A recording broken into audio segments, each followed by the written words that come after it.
अस्सलामुअलैकुम।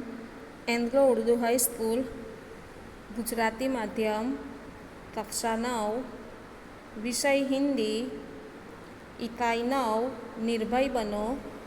लेखक फणीश्वर नाथ रेणु, जिनका जन्म सन 1921 ईस्वी, निधन सन 1977 ईस्वी। साहित्य प्रकार उपन्यास। आज हम फणीश्वर नाथ रेणु द्वारा लिखित उपन्यास निर्भय बनो पढ़ने वाले हैं, जो उनके उपन्यास कितने चौराहे के 7वां प्रकरण से लिया गया है।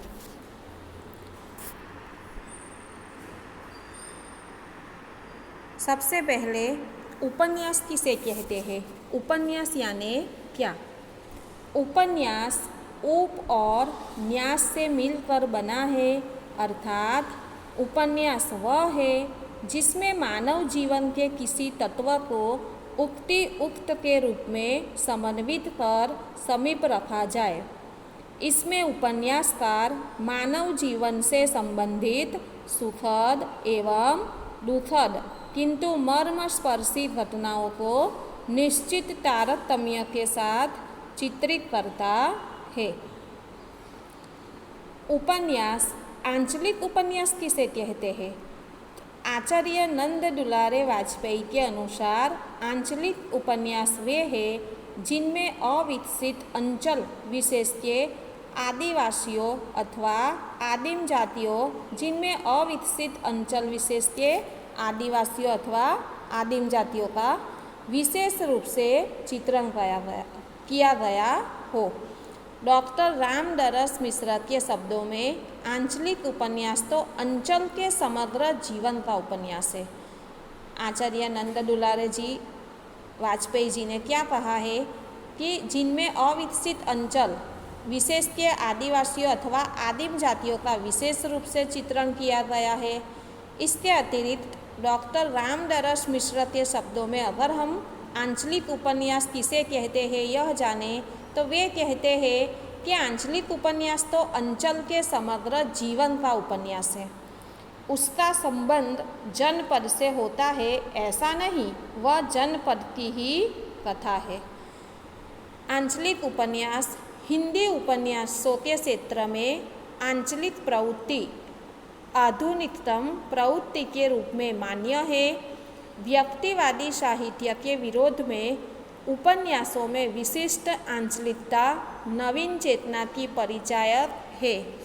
आधुनिक युग में उपन्यास वैयक्तिक कुंठाओं एवं मान्यताओं से पृथक उस प्राकृतिक वातावरण की ओर उन्मुख हो रहे हैं जहां भारतीय संस्कृति अपने प्राचीन रूप से सुरक्षित है। वहाँ नवीन परिवर्तनों का प्रभाव किंचित मात्र भी दृष्टिगोचर नहीं हो रहा है। आंचलिकता का उदय एक विशेष आंदोलन द्वारा हुआ है। यह आंदोलन विश्व साहित्य से संबंधित है। डैनियल हाफमैन का इस संबंध में मत है कि प्रादेशिकता संसारव्यापी रोमांटिक आंदोलन की अभिव्यक्ति है। इस कारण उन सब राष्ट्रों के साहित्य में जो इस आंदोलन से प्रभावित रहे थे इसके दर्शन हो जाते हैं।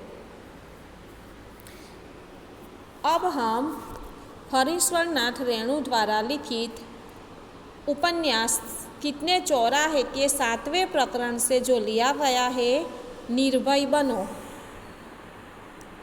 आप भी किताब में पेज नंबर 34 पर मेरे साथ पढ़िए। नाम से ही हमें पता चलता है निर्भय यानी बिना भय के, बिना डर के। हमें किसी भी कार्य में डरना नहीं चाहिए और निर्भय होकर कोई भी काम हो वह करना चाहिए। निर्भयता का गुण हर एक व्यक्ति के अंदर बचपन से ही होना चाहिए। किसी भी क्षेत्र में हम जाए, किसी भी कार्य में अगर हम निर्भय होकर कार्य करें तो हमें सफलता अवश्य प्राप्त होती है।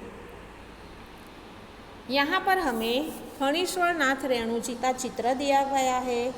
उन्हीं के द्वारा लिखित मेला आंचल परती परी कथा कितने चौराहे चित्र भी दिया गया है। हम जो इकाई पढ़ने वाले हैं निर्भय बनो वह कितने चौराहे से ही लिया गया है।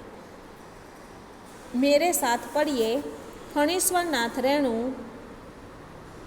जन्म सन 1921 ईस्वी, निधन सन 1977 ईस्वी।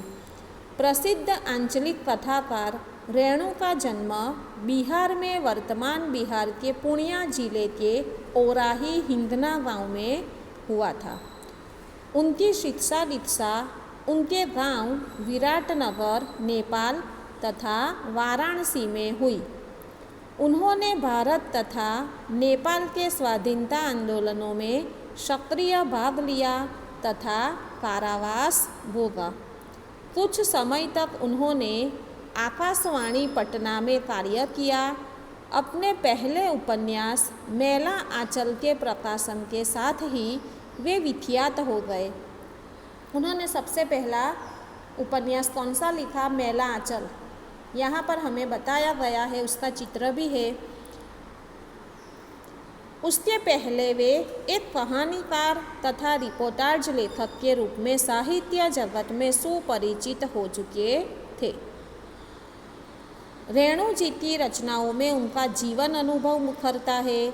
जीवन की सुरूपता कुरूपता को मानवीय सहृदयता तथा पूर्ण तटस्थता के साथ उन्होंने अपनी रचनाओं में व्यक्त किया है। उनकी भाषा में लोक बोलियों के शब्दों का प्रयोग ध्यानाकर्षक है। भाषा में ताजगी और नयापन है। मेला आंचल, परती परी कथा, जुलूस, पलटू बाबू रोड, कितने चौराहे आदि उनके प्रमुख उपन्यास तथा ठुमड़ी, अग्निखोर, एक आदिम रात्रि की महक आदि उनके प्रमुख कहानी संग्रह है। भारत सरकार ने उन्हें पद्मश्री की उपाधि से सम्मानित किया था। यह अंश उनके उपन्यास कितने चौराहे के 7वां प्रकरण से लिया गया है। विद्यार्थी जीवन में ही मानवीय सामाजिक मूल्यों के प्रति कथानायक मनमोहन का कैसे झुकाव होता है, इस अंश में उसका चित्रण है। शीर्षक इस पाठ से निर्भयता के गुण का विकास करने का प्रयास करेगा। किसी भी व्यक्ति के जीवन में निर्भयता बहुत बड़ा गुण है। बचपन से ही इस गुण का विकास होना चाहिए। लेखक के उपन्यास कितने चौराहे से लिए गए इस अंश के सभी पात्र नवयुवक हैं। उनमें निर्भयता दिखाई देती है। जो डरते हैं उन्हें निडर बनाने का प्रयत्न किया जाता है। अब हम पढ़ते हैं किताब में पेज नंबर 34 पर मेरे साथ पढ़िए।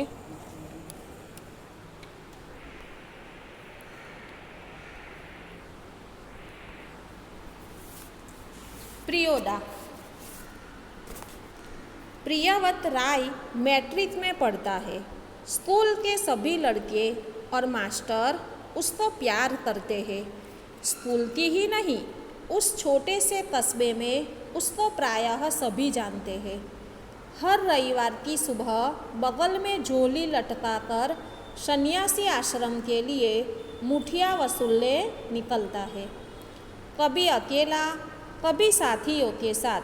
स्कूल का कोई छात्र या शिक्षक बीमार पड़ा कि प्रियोदा अपनी टोली के साथ उसके घर पर हाजिर। जब तक रोगी भला चंगा न हो जाए उसका दल सेवा में जुटा रहता है। यहाँ पर हमें प्रियोदा, प्रियव्रत राय, मैट्रिक में पढ़ने वाला प्रियोदा अपने स्कूल का लोकप्रिय विद्यार्थी है। स्कूल के सभी लड़के और मास्टर उसको प्यार करते हैं। विद्यार्थी और शिक्षक सभी उसे प्यार करते हैं। हर रविवार की सुबह यानी प्रभात, मुठिया यानी मुट्ठी भर अनाज, कस्बा किसे कहते हैं? जहाँ गांव और शहर दोनों का चित्रण हमें मिले उसे कस्बा कहते हैं। जो प्रियोदा है, प्रियव्रत राय, वह सभी का प्रिय है, सभी लड़के का प्रिय है, मास्टर यानी सभी शिक्षकों का भी वह प्रिय विद्यार्थी है। स्कूल ही नहीं, उस छोटे से कस्बे में उसको प्रायः सभी जानते हैं। रविवार की सुबह वह क्या करता है? सन्यासी आश्रम के लिए मुठिया वसूलना यानी किसी अच्छे काम के लिए मुट्ठी भर अनाज लोगों से मांगना। कभी वह अकेला और कभी साथियों के साथ वह निकल जाता है। स्कूल का कोई छात्र या शिक्षक बीमार पड़ा कि प्रियोदा अपनी टोली यानी दल के साथ उसके घर हाजिर। जब तक रोगी भला चंगा यानी स्वस्थ न हो जाए, उसका दल सेवा में जुटा रहता है। उसने एक टोली बनाई हुई है। अपने सभी मित्रों के साथ वह एक भलाई का कार्य करता है, वह भी निर्भय होकर। रोबी और कालू प्रियोदा के दल में है।